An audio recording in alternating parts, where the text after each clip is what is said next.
Olá, sou a professora Jéssica e hoje a gente vai estar falando um pouquinho sobre português. Nós vamos iniciar falando sobre uma classe gramatical, né? Lembrando que a classe gramatical é a divisão, né, das palavras em língua portuguesa pelas suas funções, pelas suas características, né? E a gente vai ter então as conjunções como aquelas palavras responsáveis por ligar termos, ligar orações, né? E estabelecer relação de sentido então entre essas orações, né? Nós vamos ter então conjunções de dois tipos, né? Vão ser conjunções responsáveis por coordenação ou por subordinação, né? Então, para começar, vamos entender um pouquinho o que é coordenação e subordinação. Coordenação é a construção sintática, né, de orações, elas são ligadas por conjunção ou por vírgula, né? Só que são orações independentes sintaticamente, ou seja, elas não precisam da outra oração para ter sentido, né? Diferente então da subordinação, que é uma construção sintática, né, de duas ou mais orações que vão ser orações dependentes, né, com dependência entre si. Então aqui a gente vai falar um pouquinho sobre esses tipos então, né, de conjunções. Nós temos várias, né, e são classificadas por tipos, né, por sentidos então que elas estabelecem na oração, né? Nós temos nas conjunções coordenativas, nós vamos ter as aditivas, né, em, e, nem, mas, também, né, que são responsáveis por somar, atribuir um sentido de soma entre as orações, né? Como aqui no exemplo, eles levaram o armário e o sofá, né? Então, a gente tem aqui uma soma de termos. Nós vamos ter também adversativas, mas, porém, contudo, entretanto, todavia, que são, então, conjunções que vão atribuir um sentido de oposição. Como aqui no exemplo. Fomos ao shopping, mas não compramos nada. Quando eu digo fomos ao shopping, né, a ideia que a gente tem é que foi ao shopping, comprou algo. Mas daí eu tenho um mas. Né? Esse mas traz uma ideia de oposição, né? Fomos ao shopping, conclui-se que comprou algo, mas não compramos nada. Então traz uma ideia oposta da oração anterior. Temos também as conjunções alternativas, trazendo ideia então de alternância, como já ou, né? Como lia o jornal ou fingia lê-lo, né? Então a gente tem aqui uma alternância. Temos as conclusivas, também trazendo ideia então de conclusão. Assim, então, logo, portanto, né? Ela viajou a noite toda, portanto, deve estar cansada. Então, quando eu digo ela viajou a noite toda, né? Se conclui que está cansada. Então, esse portanto vai trazer ideia de conclusão. Depois as explicativas, né? Vai explicar, né? Vamos ter como exemplo de explicativas porquanto, porquê, que em determinadas situações, né? É melhor não partirem agora, porque o temporal já começou. Então esse porquê traz uma explicação da oração anterior, né? Eu digo, é melhor não partirem agora, né? Aí eu explico o porquê então de não partir, porque o temporal já começou. Depois nós vamos ter então conjunções subordinativas, as causais, comparativas, concessivas, condicionais, consecutivas, conformativas, as finais, proporcionais, temporais e integrantes.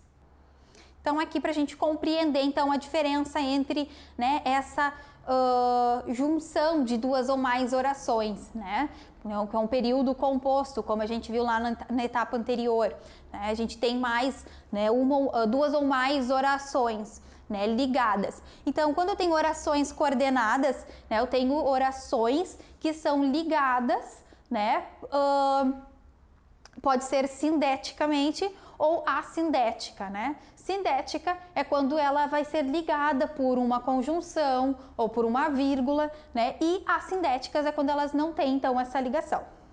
Então, nas orações subordinadas, a gente vai ver que são orações, então, ligadas, né, para se completar sintaticamente, né? Então, não é uma questão de sentido, né, por muitas vezes, né, uma questão semântica, mas sim sintática, né, quando eu tenho ali uma oração que vai precisar de uma outra oração para ser completa sintaticamente, né, lembrando lá da estrutura da oração, da estrutura sintática, né, a gente tem sujeito, nós temos o predicado, né, nós vamos ter ali dentro do predicado objetos, né, nós temos os complementos e então nós vamos ter também adjuntos. Então essas orações elas vão exercer o papel, né, de certas funções, né, certas funções sintáticas, na verdade, para essa oração principal. E essas orações, então, elas podem ser substantiva, que é quando a oração subordinada ela vai assumir o papel de sujeito para a oração principal. Nós vamos ter uma oração objetiva direta, nós vamos ter objetiva indireta, é quando eu tenho ali uma oração principal que precisa daquela oração ali objetiva, né, subordinada, objetiva, direta ou indireta, trazendo ali a ideia de complemento, né, seja direto ou seja indireto. Depois nós vamos ter também as apositivas, que é a oração, né, toda uma oração com o papel de aposto para a oração principal. Vamos ter também as adjetivas, que podem ser restritivas ou explicativas. Adverbiais, né, porque elas podem ser também, né, uma oração subordinada, adverbial de causa, adverbial de comparação, né, e assim por diante. Trazendo então um exemplo aqui de oração subordinada, né, quando eu digo espero que ela nos ajude, né, eu tenho aqui o espero, né, uma primeira oração, que ela nos ajude, né, uma segunda oração. Essa oração principal, espero, né, eu preciso, né, de um complemento aqui, espera, né, por algo. Então, espero que ela nos ajude. Então, aqui eu vou ter toda uma oração que ela nos ajude, é uma oração com um papel de objeto indireto, né? Desculpa, com um objeto direto para essa oração principal. Então, essa é a característica aí de orações subordinadas, essa dependência sintática entre as orações.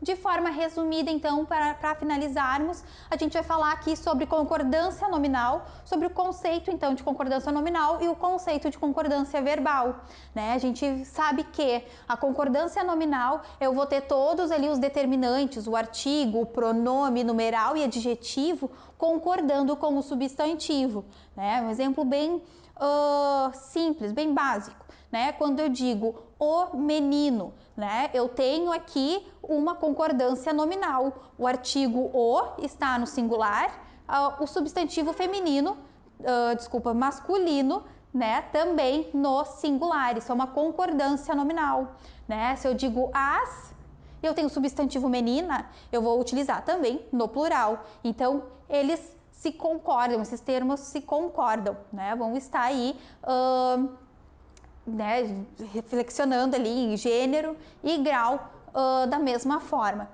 E também aqui a gente vai ter a concordância verbal, que é então essa relação estabelecida, relação harmônica estabelecida entre o sujeito e o verbo, né? Então o sujeito, o verbo, ele vai estar também flexionado de acordo com o sujeito. Se o meu sujeito ele está no singular, eu vou ter um verbo conjugado no singular. Mas lembrando que vocês têm um conteúdo bem completo sobre isso na apostila, vocês podem estar retomando, né? Vamos ter aí algumas questões bem importantes retratadas na prova, né? Então, muito obrigada, espero que vocês tenham um bom trabalho e uma boa prova.